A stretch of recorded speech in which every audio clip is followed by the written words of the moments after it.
d'exception et un moment de convivialité. Cette année, notre cérémonie traditionnelle revêt un caractère particulier, car je voudrais avant toute chose rendre hommage aux 17 victimes des attentats, rendre hommage aux policiers, aux journalistes, aux victimes innocentes. Et je vous demanderai de bien vouloir vous lever pour observer une minute de silence.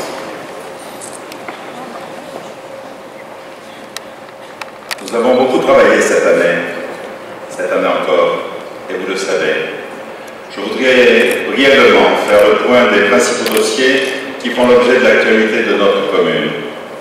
Et d'abord, je parlerai de la rénovation urbaine. 3 opérations de rénovation urbaine, vous le savez, ont été menées en simultané sur les quartiers des Tarterets, de Monconseil et de la Nacelle. Plus de 500 millions d'euros ont été engagés par la rue et ont permis la disparition de plus de 33 cours et bars.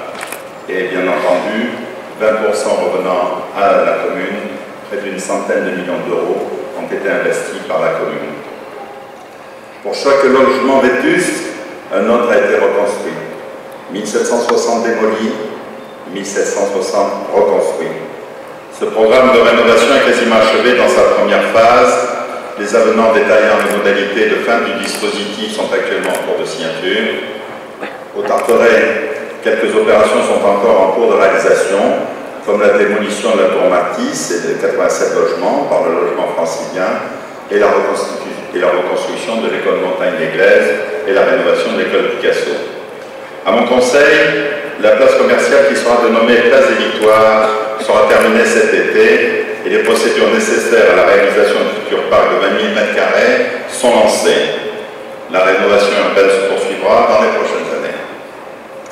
Nous sommes en effet, comme un certain nombre de villes en France, en train de préparer l'ANRU 2 de toute notre volonté pour 2015 et 2020. Le commerce de proximité se développe également dans tous les quartiers de la ville. À la fin de l'année 2014, nous avons vu ouvrir successivement le centre commercial entièrement rénové autour de l'enseigne Intermarché au centre-ville, puis le supermarché Franprix du Bas-Coudray est venu compléter l'offre de services à la population dans ce secteur qui bénéficiait déjà d'une nouvelle pharmacie et d'une boulangerie. Dès le printemps 2015, dans quelques mois, les habitants de mon conseil bénéficieront d'une nouvelle place commerciale comprenant plusieurs enseignes, un pôle médical et un espace de stationnement dédié. À Exona, le centre Marc Avenue continue son expansion avec l'ouverture au printemps de 21 nouvelles enseignes, toujours génératrices d'emplois. Enfin, 2 nouveaux centres commerciaux sont actuellement en cours de construction. Le nouveau marché frais sur Exona, dont l'ouverture est prévue en septembre de cette année, et un supermarché Lidl à l'Ermitage qui sera opérationnel en fin d'année également. L'action éducative, elle aussi, se poursuit tout au long de l'année pour les jeunes Corbeil-Essonnois qui ont cette année encore bénéficié d'un spectacle de Noël pour chaque classe au cinéma Marcel, de 200 € d'aide au fonctionnement par classe par le biais de la Caisse des écoles, nous sommes les seuls en Île-de-France à le faire, et de près de 200 activités pendant et hors temps scolaire. D'autres dispositifs tels que la réussite éducative ou encore l'école ouverte accompagnent les familles. De nombreuses actions de prévention et d'approche citoyenne sont développées, notamment en partenariat avec la police municipale. La citoyenneté, les événements récents le rappellent, est une valeur essentielle à développer pour notre jeunesse. Grâce au chantier jeunes, les adolescents peuvent réaliser des actions en partenariat avec la municipalité, en échange d'une participation pour passer le permis de conduire ou encore le BAFA. Des séjours encadrés par les animateurs municipaux diplômés pour les enfants de 4 à 17 ans participent aussi à l'apprentissage des règles de bien en collectivité. Apprentissage suivi tout au long de l'année dans les maisons de quartier agréées, accueil de loisirs jeunes qui proposent des activités régulières et diversifiées. Une 7e maison de quartier est d'ailleurs en cours de création, l'Ermitage, et ouvrira ses portes dans les prochaines semaines. Il est en effet primordial que chaque Corbeil-Essonnois puisse disposer d'un accueil de proximité, adapté à chaque tranche d'âge et bénéficiant d'un encadrement de qualité. Et on est tous unanimes pour refuser la colossale métropole que l'on tente de nous imposer.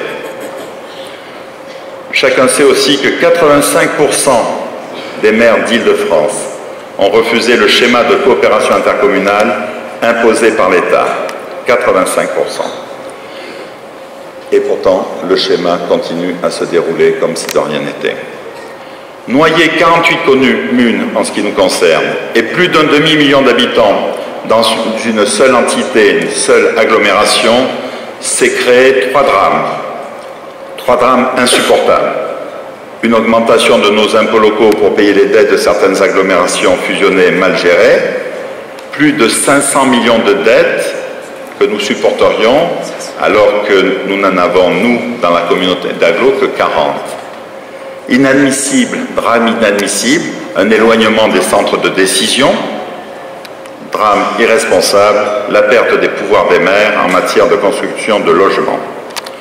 Il faut revenir au bon sens et à un principe très simple qui a toujours guidé en France les regroupements communaux, de quelque nature qu'ils soient, depuis que la République existe, pas de mariage forcé entre agglomérations.